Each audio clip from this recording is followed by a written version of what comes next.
welcome to Categories TV. My name is Jason J. Rock Houston, and our guest today is Gina from Little Miss Nasty. Now, Gina, to be fair, how would you best describe your? Is this a band? Is it a show? How would you describe it? That's a really good question. Since we are in somewhat of a transitional phase at the moment, Yeah, we are a high energy, dark art, heavy metal, alternative, I love burlesque that. inspired Yeah. dance show and now women group. So, Yeah, part of the reason I asked is initially when your publicist reached out to me, yeah. um, I referred to it as a band. He's like, well, it's not really a band. It's more of a burlesque show. And I'm like, wow, okay. And then I seen the video for Freak on a Leash, which anybody's a metal fan, I urge you to do because it's a great song, but just visually, the video that features Heidi Shepard. So, how did this show act first come together? Well, it first came together a decade ago on the Sunset Strip at the Viper Room. We started out as a small production with a very short show. We would open for big bands that were passing through, playing at the Viper Room at the time. And since then, we kind of just evolved into this big production with, I think now our show is 75 minutes all the way through, the one we take on the road. And Oh, we display in Las Vegas at our residencies and in New York. So now it's a giant production with 7 cast members, a full-blown show. We're singing, we're dancing, we're doing aerial. So it just started as a little baby thing in Los Angeles, and now we're taking it worldwide, baby. yeah, so that's got to be fun, like opening for these other bands. I mean, what a great way to warm up the audience. Yeah, it was definitely the highlight of everyone's night. I bet. And people just really dug it and they wanted more. And so we continued doing residencies all around the city until we eventually branched out into new cities and taking it around the So, US so and you the said you world. you play you got your start at the Viper Room, which of course everybody knows the Viper Room has since closed down. What was that like? I mean, were you initially, oh, okay, so we're no longer playing here, so we better find somewhere else to play. Well, it's actually not closed yet. I'm not sure what is happening with it, but we just played there on our tour last month. Was it Oh last month wow. or the month before? We did a little hometown stop there, but our residency has not been flowing there since 2013 or 14. So we eventually had to move and find other venues, that were more suitable for our interactive show that we imagined. And now, like, how risque does a show get? The reason I ask is, in doing research on Little Miss Nasty, so I'd be prepped for an interview today. I went online and there's like a vlog talking about kind of the show, and the first thing that pops up is this may be inappropriate for some audience. Do you want to proceed? Which right off the bat, I think people are like, I got to see this. What is this? I've always been obsessed with shock rock and pushing it to the limits, people like Marilyn Manson and Gigi Allen and just the most wild, like Wendy O. Williams, and just people who really pushed the boundaries and took their performance to the extreme. So I wanted to include that in our show and not everything that they do, obviously. Like we aren't Yeah, taking poops on stage like but you Gigi Allen. definitely got your own thing going. I mean, probably the king of shock rock, even in his mid 70s, has got to be Alice Cooper. He's Oh, still yeah. going. Yeah. Yes, he was the creator, I would say. But, I wanted to include some edgier things. And at that time, dance shows or burlesque shows, which we aren't even burlesque, Yeah. technically, we're so much more than that, but it's burlesque inspired. Weren't doing anything that I planned on doing in our show. And so already it was edgy and unpredictable. And people were like, oh, did they just do that? I'd say depending on the audience and the city regulations, we try to get away with as much as we can. We I love obviously that. I don't love get that. nude, Yeah. but we do involve some of the shock rock aspects in our performance. So, you'll see lots of booty. We never reveal our full chest. We have pasties on if it gets down to it, but it's more so about our performances and the vibe and the feel we put behind it and the concepts of the numbers and whatnot that are more edgy, if you So will. when you first put this together, I was curious, initially, did you have trouble getting people wanting to book you or?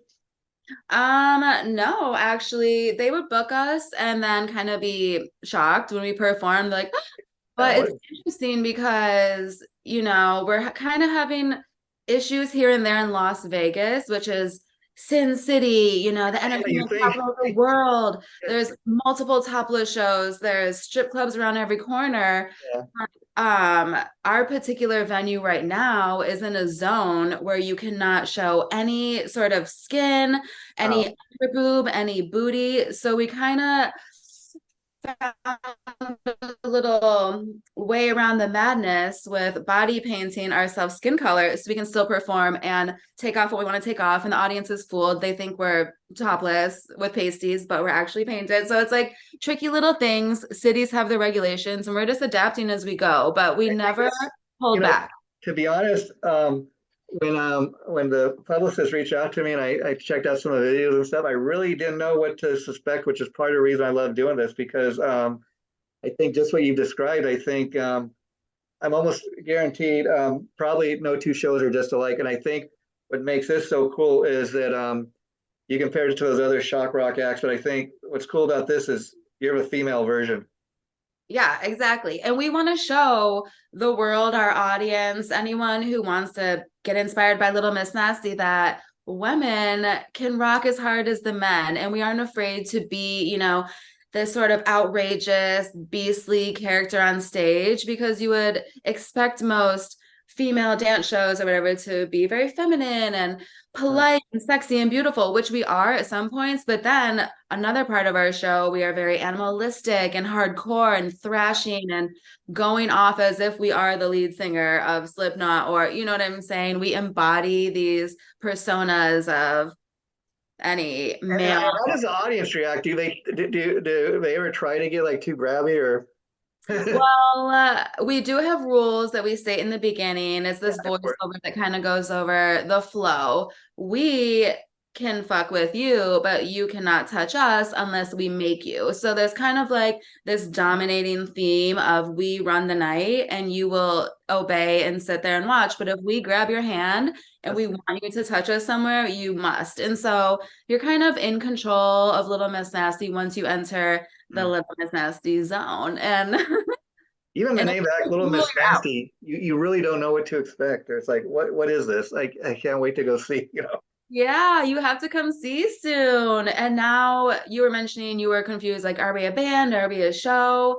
We do sing. We have a whole section of our show that's original music, and we sing Freak on a Leash, our cover. And so we're venturing into this land of all performance art combined into one big production.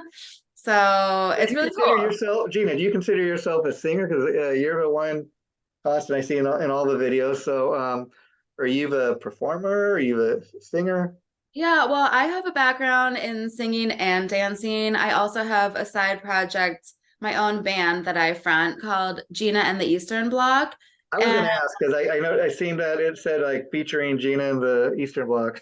yeah, so it's cute because one of our hit songs was put into the Little Miss Nasty show and became the hit of the Little Miss Nasty show with just one girl soloing to the song. And it's called Sipping on a 40. And she has a 40 ounce and she's like acting all drunk and horny the whole song. And then at the end, she just soaks herself in the 40 and goes crazy. And the whole audience, everyone around her in the splash zone gets wet and she rips off her shirt. It's just a wild climactic moment of the show.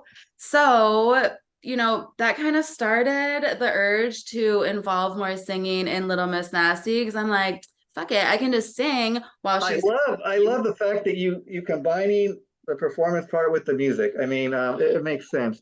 I mean, and again, initially when I heard about this, I'm like, and I was told it was like kind of like a burlesque show. Okay, a little bit. They kind of like modeling, outfits or something, and that's so not what this is. But Yeah. and I just love that you combine it with the music. I think that anybody coming to a show like that, it just makes it that much more fun and entertaining.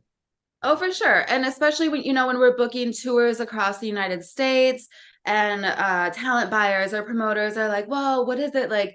You have some strippers, like we don't really want some strippers here, like we already have strippers or whatever. And we're like, no, it's so much more than that. And so just including all aspects of what the talented cast can do into one. We just bring this Las Vegas style production, you know, singing, dancing, aerial, contortion. We have a whole stage set. We have massive props. We have an LED wall that goes off the entire time with interesting visuals that have been specifically made for each number and carry you through the show. So it's like a full blown, it's a full Besides, blown. besides people being shocked as hell, like, do a lot of people after they experience it, like, wow, it's nothing like I expected, but it's not so bad either. Oh yeah. And honestly, people are floored. They come in expecting some hot girls twisting their nipple tassels around, and then they leave so empowered with their jaw on the floor, and they're like, "Oh my God, I want to go out there and kick some ass now. You totally charged my batteries."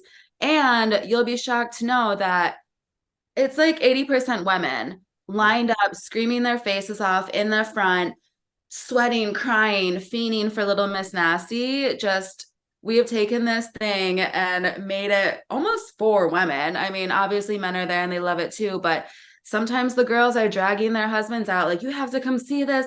Is the hot shit. Like, I love this. And so it's pretty cool. Like, the front row is all chicks. Just Let me ask you, Gina, are you essentially Little Miss Nasty, or do you share the spotlight, as they say, with the rest of the?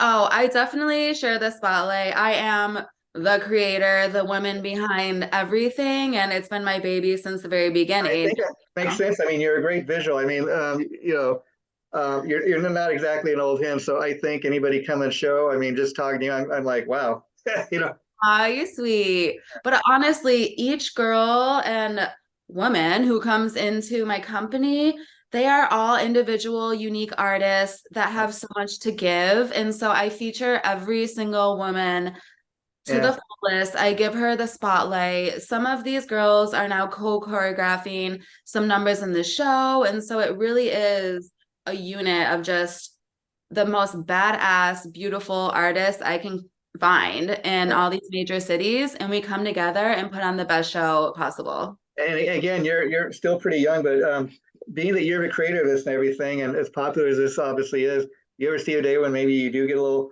up there in age, and you're like, well, you know what? I can't do anymore, but we'll keep the act going. We'll bring other girls in, and Yes, for sure. And I know that day is going to come, and I'm gonna have to hang up my little show boots not and any take day a step soon. back. But I joke because I've even heard the guys in Kiss say, oh, well, we're getting up there in age, and Oh my gosh. we get other guys to replace us, and they could just slap on the makeup, you know.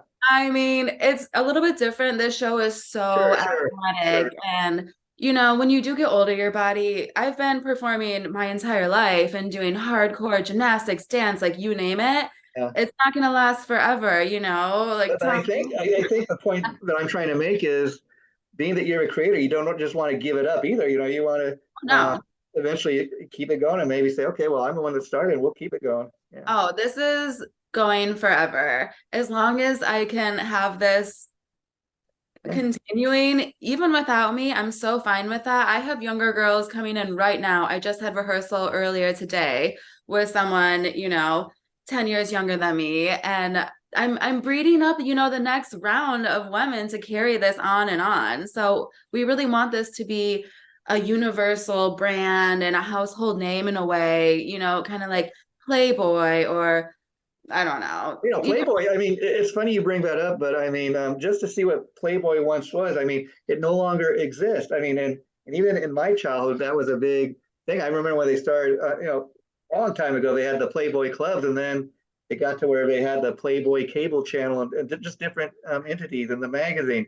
And Yeah. so you could take it to different levels. I mean, as far as your talent, the other girls and people in the show, you find a lot of a talent like through the internet when you go on the road, or how do you find a lot of it your talent?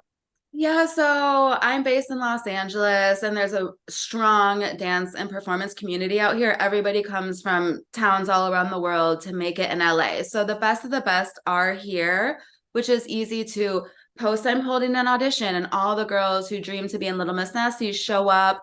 I look through all of them, teach them a routine, see if I like them or not. I do that in each major city that we have residencies in. And I'm kind of a creeper where I look around online, on Instagram, friends of friends, I get recommendations. I will scout girls out if I find someone in a hot profile and I'm like, who is she? She is Yeah, gorgeous. yeah, Oh, she dances. Okay, let me call her up. It's just any way I can find them, I'm on the hunt and I do not settle. Let me tell you, it's you're the best or not. you're Yeah, fancy. yeah, yeah. So it's kind of hard, but I end up finding amazing, incredible artists. You ever pulling the girls like from any of the audience, any audience members say, if they tell you, hey, I'd love to be one of you girls. Honestly, people throw themselves at me all the time, and there's a way to submit Yeah, yeah. all the time through our website. And so I'll be like, yeah, go submit to me or DM me. And Go if from they're there. Yeah. shit, I give them a chance, you know?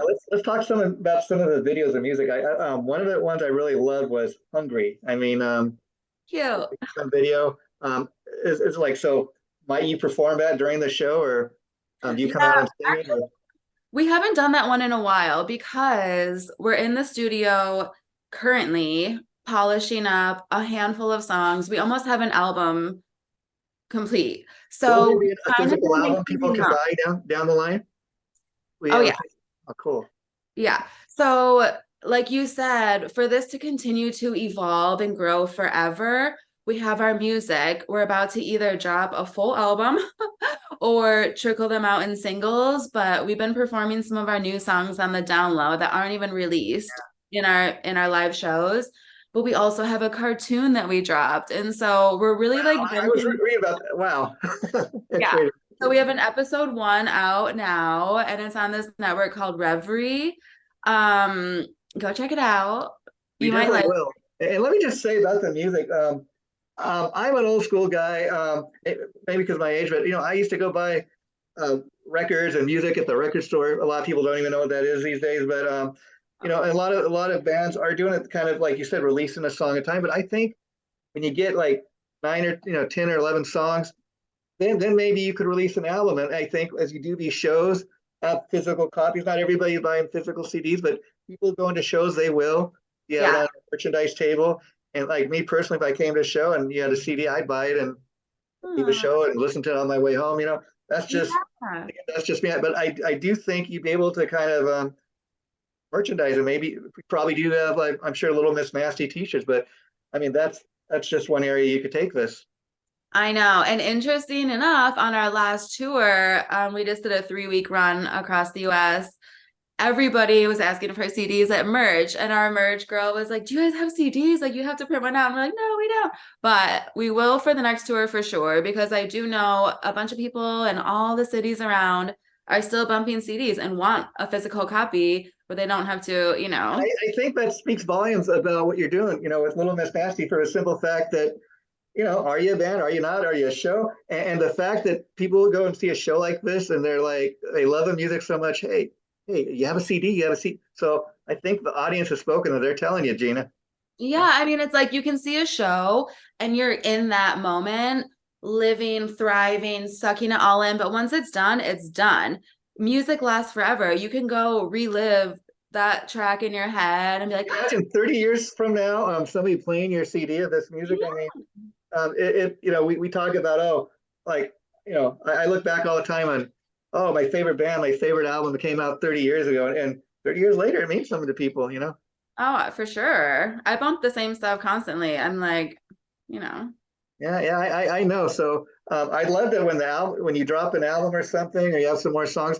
I'd love to have you back. You're welcome back here anytime because you're definitely one of the most, I guess I'd just say interesting, I guess we've ever had. Well, thank you. Yeah, I'd love to come on anytime. Yeah, And but I'll definitely take you up when our album drops because we've been hustling and bustling. Although we do so many shows, we have our LA residency ongoing forever, our Las Vegas residency. If you ever have a chance to come to Vegas, you okay. got to check it out. It's I our, understand that's coming in the summer, right? Summer Sin City or something. yeah, we have 3 more dates locked in. So it's monthly. We have July 15th, August 18th, and September 16th. It's Wow. at the hottest place out there called Area 15 in the portal. It's like ceiling to floor, 360-degree visuals. It's a huge experience. You're like sucked in this world. But like we have residencies everywhere. We have one in New York. We're starting one in San Diego. We go on tour. So you know how most bands will cease touring and just focus on their album and get it done in like 3 to 6 months, full album. But we've been doing this for the past 6 months while we have all these shows. So now this summer we're trying to polish it up and get it completed. So it's ready to come out. We can tour with it, and so a little bit more time.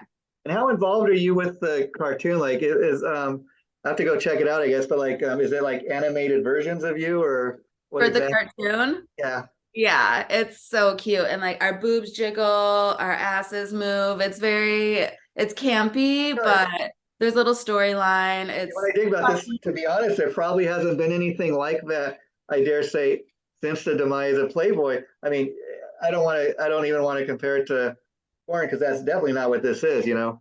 no, no. I feel like we're so commercial. In my mind, I think we're way edgier than we actually are. I'm like, yeah, we have fetish stuff on stage. I'm like, well, wait, the actual fetish people take it way further I than mean, yeah, our. it sounds like it's like definitely entertaining, but it doesn't ever really cross the line, as they say. Yeah, I mean, for us to be able to perform as many places as we do and have such a broad audience Yeah. that, maybe this girl isn't into blood or spanking, but during our show, she is. You know what I'm saying? It kind of makes it acceptable for everyone to be like, wow, that was really hot and empowering instead of being, "Oh, what are they doing? Oh my God, I can't watch. This hurts my eyes." I don't know, Yeah, I know. And artistic. last thing I want to ask you about is the Freak on a Leash cover.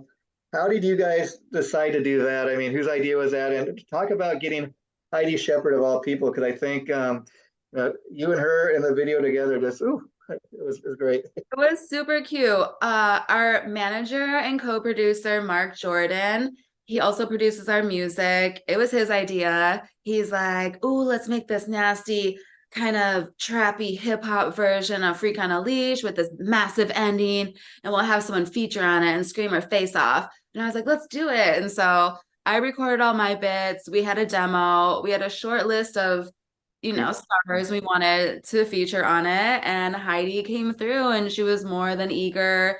And I pitched the video concept to her because I know Butcher Babies used to rock the pasties left and right. It was their thing. Yeah, And with the guidance of their label, they're like, no more pasties, cover up girls. This is too much. You have to be, a little appropriate. more conservative. Yeah.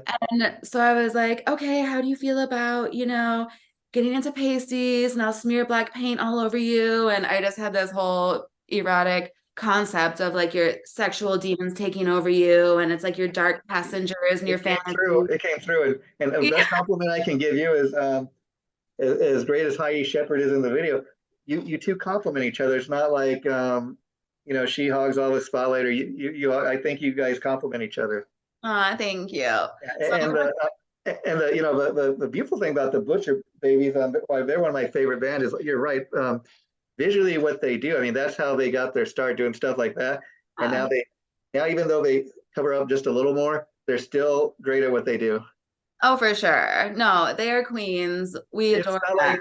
It's not like I feel like because they don't do that we lost anything. They're still great at No. what they do. Yeah. And people evolve, they change. There's no reason why you have to stay in your first costume for the rest of your life. You have to kind of grow up and do your thing. Yeah. Well, Gina, great talking to you. Great getting to know you. It's my pleasure, believe me. And you got a new fan of me because again, I wasn't really sure what this is, and I think more people see this and what this is that they're going to come to the shows, and maybe definitely when the new album drops, or when you do your Vegas show, we'd love to have you back and talk about all that because again, we're here all about spreading the love and promoting acts like this that we really love, and so we'll do anything we can to help spread the word about Little Miss Nasty. Thank you. I appreciate you so much. Yeah, well, the interview we just did, rather, will be going up probably in the next week, so I'll be sure to let Tom know when it goes up, and you guys feel free to post it on your website. We want as many people to see this as possible. Okay, cool. I will definitely post it. Thank you so much. So you take care, and great talking to you. Thanks so much. Bye bye. You. Bye.